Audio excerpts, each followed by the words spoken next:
Soal nomor 1. Model sistem politik memandang kebijakan politik sebagai A. Aktivitas dari lembaga-lembaga politik dalam merumuskan kebijakan publik. B. Kaitan dari berbagai kekuatan politik yang terlibat dalam proses kebijakan. C. Sharing of power. D. Respon sistem politik terhadap kekuatan dan tekanan lingkungan yang ada di sekitarnya. E. Hubungan berbagai subsistem politik yang membentuk suatu sistem politik. Kata kunci di soal nomor 1, model sistem politik. Itu memandang kebijakan publik sebagai apa? Kita akan bahas di sini ya. Ini adalah soal yang kita cari di cat BKN ya.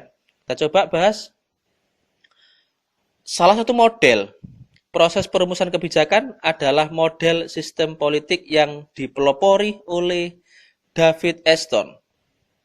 Model ini didasarkan pada konsep-konsep teori informasi, input, with input, output, feedback, yang memandang kebijakan negara atau daerah sebagai respon suatu sistem politik terhadap kekuatan-kekuatan lingkungan sosial, politik, ekonomi, kebudayaan, geografis, dan sebagainya yang ada di sekitarnya. Sehingga dengan demikian, kebijakan negara dipandang oleh model ini sebagai hasil atau output dari sistem politik.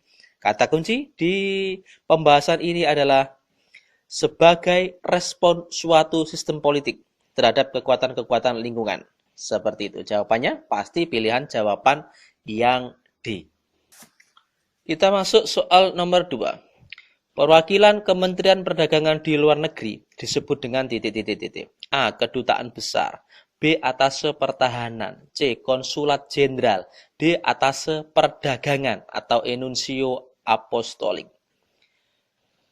Coba kita bahas masing-masing agar kita tahu nanti. Jadi kita sekali belajar kita memahami semuanya ya, tidak hanya satu jawaban benar saja yang kita bahas ya. Kedutaan besar adalah kantor perwakilan diplomatik suatu negara yang ditempatkan secara permanen di ibu kota negara lain atau pada lembaga atau organisasi internasional seperti pada PBB. Itu adalah tentang kedutaan besar. Bagaimana dengan B, atase pertahanan? Kita akan bahas atase pertahanan atau biasa disebut dengan atase militer atau ada yang menyingkat dengan ATAN adalah sebuah jabatan di lingkungan kedutaan besar suatu negara atau organisasi internasional lainnya, misalnya pada NATO, yang mempunyai status diplomat dan yang biasanya dipegang oleh seorang perwira militer yang berjabatan tinggi. Sedangkan untuk pilihan jawaban yang C, konsulat jenderal, seorang konsul atau konsul jenderal adalah pemimpin sebuah konsulat wakil resmi sebuah negara yang bertindak untuk membantu dan melindungi warga negaranya serta memfasilitasi hubungan perdagangan dan persahabatan. Sedangkan pilihan jawaban yang D, atase perdagangan, di sini adalah memiliki kewajiban untuk meningkatkan volume perdagangan antara Indonesia dan Belanda dari waktu ke waktu, serta melakukan kegiatan riset perdagangan untuk kepentingan nasional Indonesia. Artinya, volume perdagangan antara Indonesia dengan negara lain, dan melakukan riset perdagangan untuk kepentingan nasional kita. Sedangkan pilihan jawaban yang C, nuncio apostolik, di sini merupakan suatu lembaga diplomatik yang setara kedutaan besar yang mewakili tahta suci Vatikan di Roma. Jadi berdasarkan kelima pembahasan jawaban dari A sampai dengan E, perwakilan Kementerian Perdagangan di luar negeri disebut dengan atase perdagangan. Pilihan jawaban yang benar adalah pilihan jawaban yang D ya. Lanjut kita di soal selanjutnya nomor 3. Seseorang dapat menggunakan hak repudiasi atau hak menolak menjadi warga negara jika negara tersebut menggunakan sistem titik-titik-titik. Kita asing ya dengan istilah seperti ini. Makanya kita bahas lengkap ya. A. Stelsel pasif. B. Stelsel aktif. C. Apartidid. D. No partide. Kemudian E. Bipartide. Seseorang yang menggunakan hak repudiasi. Hak repudiasi itu adalah hak menolak menjadi warga negara. Kita bahas dulu apa hak repudiasi, apa hak opsi. Kita bahas yang di hak opsi dulu. Hak opsi adalah hak seorang untuk memilih atau menerima tawaran kewarganegaraan dari suatu negara. Memilih atau menerima ya, menerima tawaran kewarganegaraan itu adalah kunci dari hak opsi. Definisi dari hak opsi. Kemudian hak repudiasi kebalikannya. Kalau hak opsi menerima, kalau hak repudiasi adalah hak seseorang untuk menolak tawaran kewarganegaraan oleh suatu negara. Oke, bisa dipahami sekarang. Hak opsi adalah menerima tawaran kewarganegaraan dari suatu negara. Repudiasi adalah hak menolak tawaran kewarganegaraan dari suatu negara. Oke, kita sudah punya konsep hak opsi dan hak repudiasi. Sekarang kita akan bahas sistemnya. Kedua hak tersebut, yaitu hak opsi dan hak repudiasi, berkaitan dengan sistem pasif dan sistem aktif. Hak opsi dan hak repudiasi merupakan hak untuk memilih satu di antara dua kewarganegaraan. Hanya saja yang satu bersifat positif, sedangkan yang satunya lagi bersifat negatif. Persetujuan pembagian warga negara antara Republik Indonesia Serikat dan Kerajaan Belanda pada awal kemerdekaan dulu sebagai hasil dari Konferensi Meja Buntar atau KMB menggunakan stelsel aktif dengan hak opsi. Stelsel aktif itu menggunakan hak opsi atau menggunakan stelsel pasif dengan hak repudiasi. Jadi jelas di sini kalau hak repudiasi berarti menggunakan sistem stelsel pasif. Jawabannya benar adalah yang A. Oke, lanjut kita di soal yang keempat. Lembaga negara yang dihapuskan setelah amandemen Undang-Undang Dasar 1945 adalah titik. A. Komisi Yudisial, B. DPA, C. DPR, D. Mahkamah Agung, atau E. DPD.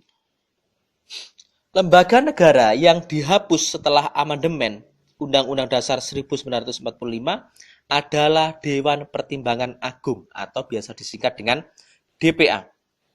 DPA ini apa? DPA adalah suatu lembaga negara di mana dibentuk dengan tujuan untuk memberi masukan kepada presiden dalam menjalankan tugasnya. Terus bagaimana kalau sudah dibubarkan? Apakah tidak ada yang memberi masukan kepada presiden? Ada. Setelah dibubarkan, tugas pemberian masukan kepada presiden di sini masih dianggap perlu atau penting. Sehingga tugas ini masih dipertahankan hingga saat ini, namun di dalam bentuk staf khusus presiden. Selain kita bahas ini, kita bahas juga ya lembaga-lembaga negara sebelum amandemen, kemudian lembaga negara yang setelah amandemen. Biar kita sekali belajar, kita mendapatkan beberapa ilmu sekaligus ya. Ini jelas jawabannya adalah yang B ya, DPA ya. Kita akan berikan informasi tambahan di mana sebelum amandemen Undang-Undang Dasar 1945, lembaga negara yang ada di Indonesia diantaranya adalah 1 MPR, 2 DPR, 3 Presiden, 4 DPA yang kita bahas tadi, Dewan Pertimbangan Agung, dan yang kelima adalah MA, Mahkamah Agung. Ini adalah lembaga negara sebelum amandemen Undang-Undang Dasar. Kemudian setelah amandemen, lembaga negara meliputi sebagai berikut. Majelis Permusyawaratan Rakyat, Dewan Perwakilan Rakyat, Presiden, DPD, Dewan Perwakilan Daerah, MA, Mahkamah Agung, KY, Komisi Yudisial, Mahkamah Konstitusi, BPK, Badan Pemeriksa Keuangan. Jadi, kalau ada pertanyaan yang tadi adalah sebelum amandemen, kalau ditanya, apa lembaga negara yang didirikan setelah amandemen, berarti kita bisa memilih. Jawabannya adalah bisa DPD, kemudian Komisi Yudisial, Mahkamah Konstitusi, dan yang terakhir adalah Badan Pemeriksa Keuangan. Nah, semoga bermanfaat ya informasi-informasi seperti ini ya. Oke, kita lanjut berikutnya di soal yang kelima. Kebijakan yang definitif adalah titik. A. Kebijakan yang dirumuskan melalui pemilihan alternatif yang sesuai. B. Suatu kebijakan yang telah diberi batasan jelas. C. Perumusan kebijakan yang memperhitungkan dampak positif dan negatifnya. D. usulan kebijakan yang telah mendapatkan pengesahan dari pihak yang berwenang sehingga siap dilaksanakan. E.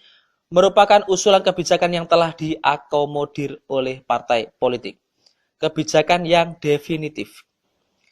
Kebijakan adalah konsep atau asas yang menjadi pedoman dan dasar rencana dalam pelaksanaan pekerjaan, kepemimpinan, dan cara bertindak. Sedangkan arti definitif di sini adalah sesuatu hal yang tidak dapat diperdebatkan atau sesuatu hal yang sifatnya sudah final dan tidak bisa berubah. Jadi, kebijakan yang definitif di sini adalah konsep atau asas yang menjadi dasar rencana dalam pelaksanaan pekerjaan yang tidak dapat diperdebatkan atau sudah tidak dapat dirubah lagi. Jadi, dari kelima pilihan jawaban ini adalah yang D.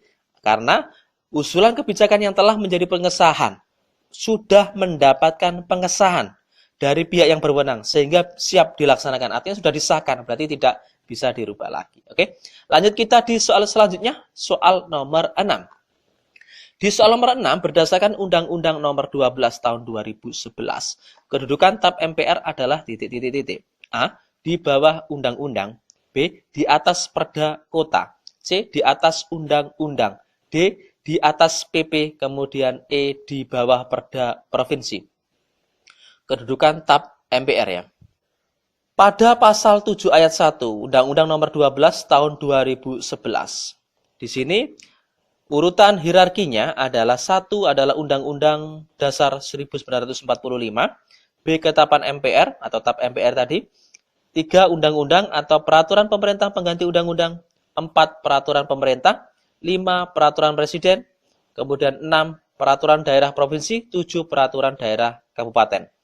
Berdasarkan pasal ini, undang-undang ini, kedudukan TAP MPR adalah di nomor 2. Artinya, kedudukan TAP MPR bisa di bawah undang-undang dasar, ya, atau di atas undang-undang.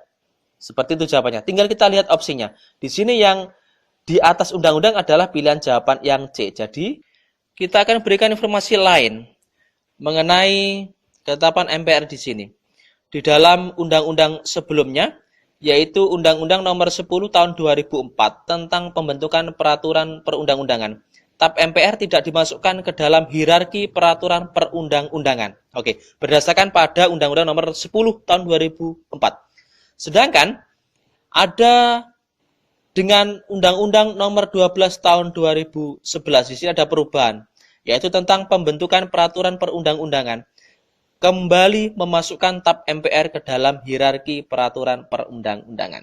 Seperti itu ya. Lanjut kita di soal berikutnya ya. Di soal nomor 7. Hak milik secara komunal diakui di Indonesia seperti tersirat dalam pasal titik-titik-titik Undang-Undang Dasar 1945.